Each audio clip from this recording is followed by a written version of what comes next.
Okay, this is now tarot lesson number 61, and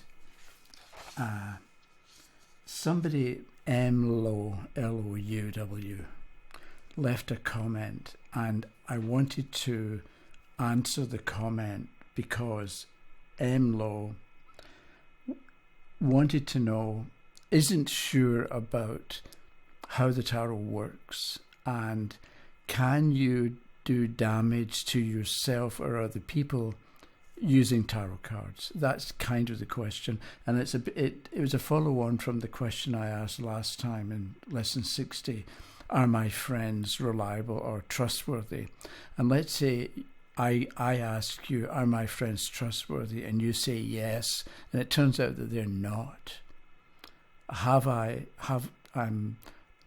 Do I make mistakes? Do I get into trouble because I was given misinformation by the tarot? Or if I say, are they trustworthy? And you say yes, and you say no, so I get rid of them, but there was nothing wrong with them in the first place. What do you do with a situation like that? How can we trust the tarot? So that was the kind of question that Louw had, and I was thinking about how to answer it. And in order to answer it, I think I have to go around the houses, so to speak. I don't think I can answer it directly. So I want to do it this way. This, right, it looks like an X. But one way of looking at this shape is, this is the infinite past, because these lines go on forever, and these lines go on forever. So this is the infinite past, and this is the infinite future. And the past can be yesterday, last week, 10 years ago. It can be your parents or your grandparents, because we inherit genetic, I don't know what, from grandparents and people before that. So the past isn't just yesterday. It can go all the way back. And things that happened 100 years ago in our family can influence and affect us now. And at the same time, here I'm saying this is the future. And the future is infinite as well, because, are we going to have children and pass on our genetic makeup to them, who will pass it on to their children and children and children? So that's my starting point. And if you look at this, where the two lines intersect, there's a dot. And that dot is the present moment for all of us, anytime. For me at the moment, I'm recording this, that's my dot. But tomorrow, when you look at this, it's going to be a dot as well. If we zoom in on that dot, we're going to discover that a dot is actually a circle. And I want to say, this is you, this is us at any particular time. Maybe this is a more correct representation of us, where if we're feeling out of sorts, we're all jagged and upset and doubtful and fearful. And we're represented by a pointed shape rather than a circle. But I want to start with a circle because it's like a dot. And so this is me, or it's you at any particular moment. So if you look at you or anybody, and I'm thinking about somebody asking the tarot a question, right? Because this is the questioner as well. So in your whole life, some things are good, we'll call that plus, and some things are bad or unfortunate or difficult, we'll call that a negative. But so in some areas of life, things are really good. You've got 3 pluses, whereas in some other areas of life, maybe you've got an ongoing problem. We'll make it a long straight line, a long negative. But different areas of your life have, even if you're living in Syria and you've got the chance that a bomb is going to drop on you and kill everybody that you know, even then it's terrible. But maybe you've got a friend or a family member, so it's not totally terrible all the time. There will be moments of happiness or moments of relief or whatever it happens to be. So that's you in some kind of a way. Where it's good, it's bad, it's indifferent, you're confident, you're optimistic, you're also pessimistic in some areas, you're doubtful in other areas, you've got ideas for the future, you've got understanding of the past. So this is the questioner. So when you answer a tarot question, the questioner doesn't just take one word that you say.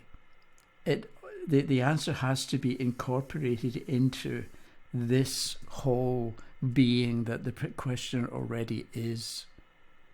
So the idea that are my friends trustworthy, and you say yes but they're not, is going to destroy my life, somehow it's a bit too much.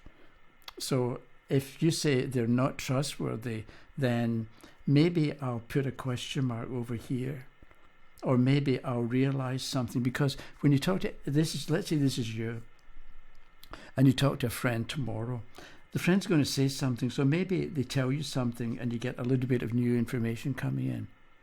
So you're not the same, you've got new information, and maybe they say something which makes you realize something you used to think, or you had been in the habit of thinking, isn't actually true. So they tell you one thing, you get rid of three things. And so a while ago, I can't remember when, I mentioned about moving the conversation forward. And so if this is you, then the tarot will tell you maybe new things, or maybe it'll enable you to get rid of old ideas or habits that weren't really doing you any good.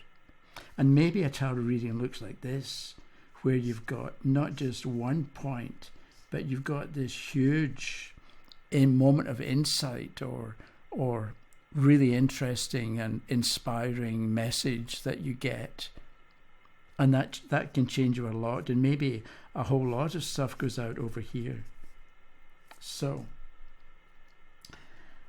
I think this is one way of looking at the questioner, that they're not just empty and they're coming to you and you give them an answer and they're suddenly filled with the answer and they go off and they behave according to the answer that you gave them, because that's the questioner, and they ask you a question or two questions, whatever. Then they go back into their life. So the answer that they get from the tarot has to be incorporated in some way into their life. So the next point, the second one, why does anybody ask anything?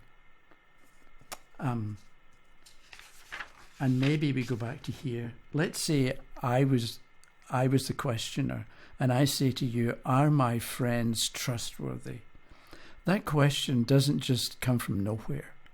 I must have some reason or some purpose in asking about my friends. So maybe something happened last week with a friend that made me wonder, are they hiding something? Are they upright and honest, or are they trying to con me? So maybe this is a question mark.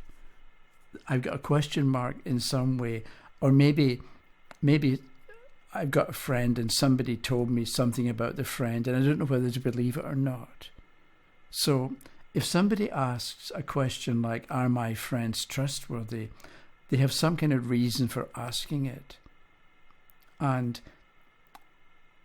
the answer that they get is going to have to be added to what they already are in themselves.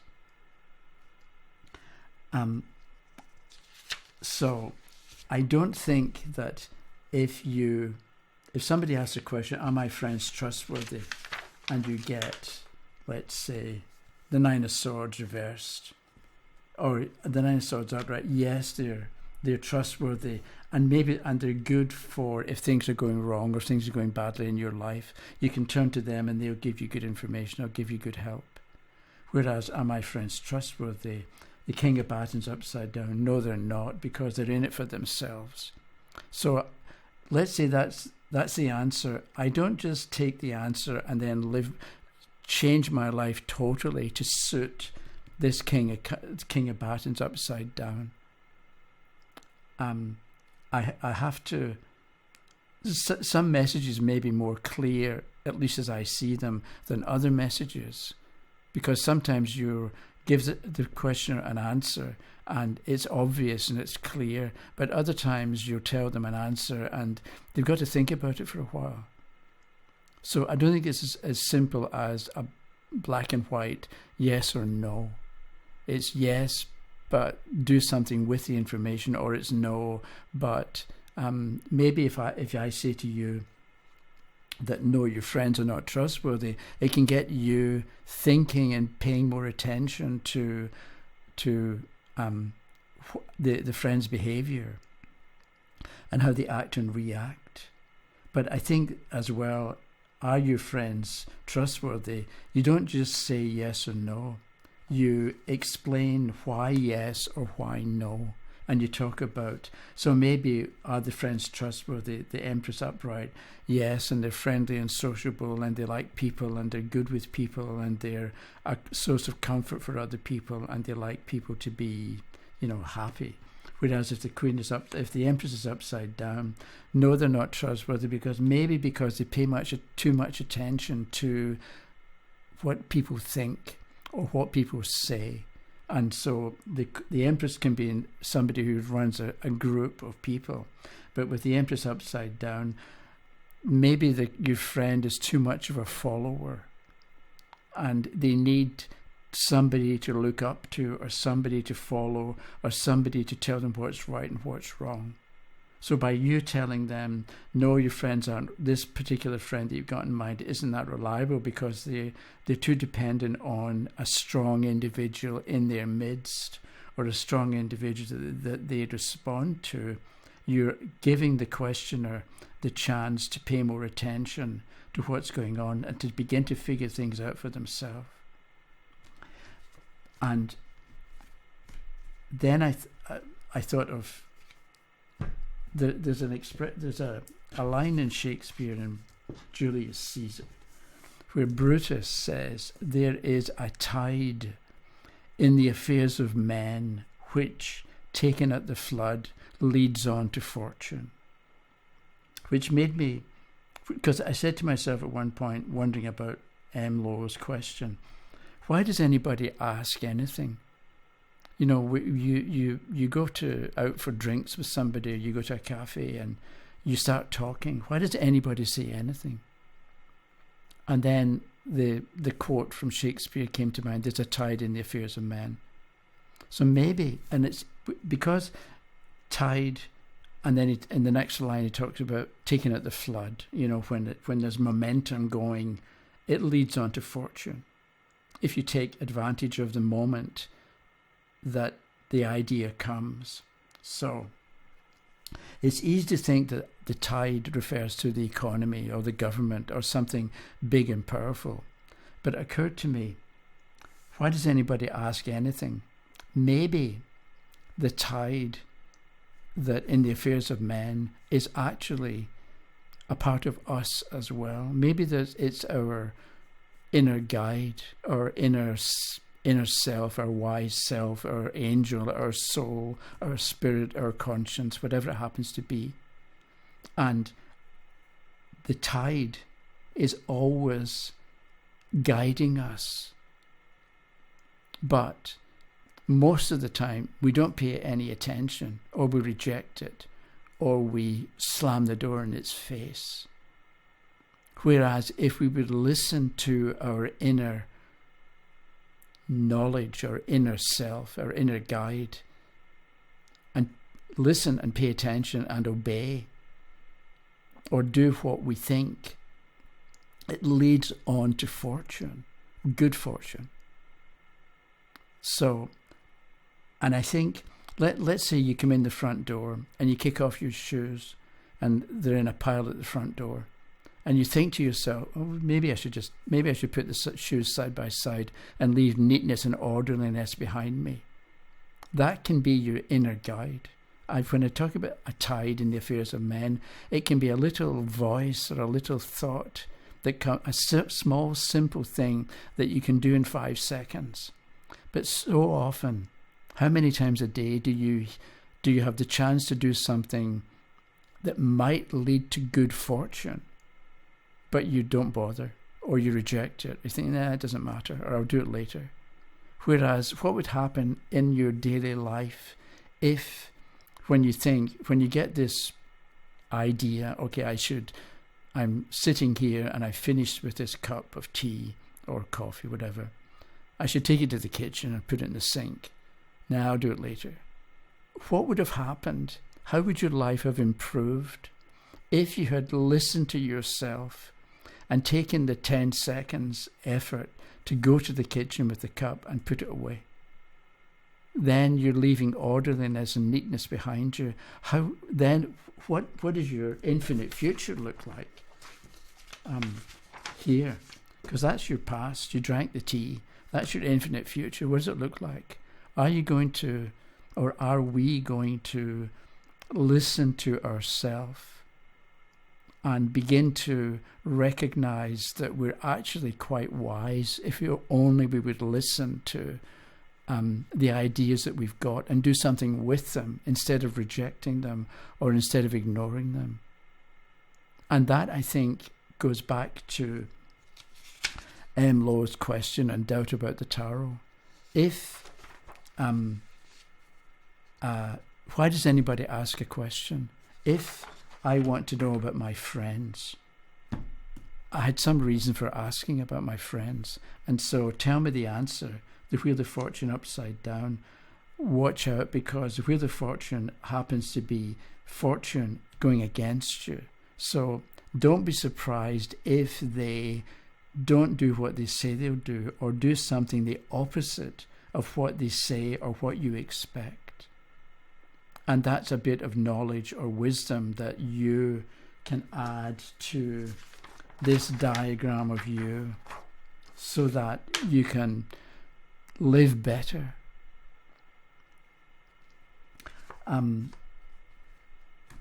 Okay, so Phoebe had a question, and she was doing a 3-card reading, and the question wanted to know about the rest of the year financially, and 2 cards fell out, and she felt compelled to turn them over and got the Queen of Swords and the Knight of Swords, and she wasn't sure what to do with it. And I was going to include this now, but I don't want to make this too long, so this will be lesson 62, and this is your homework if you want.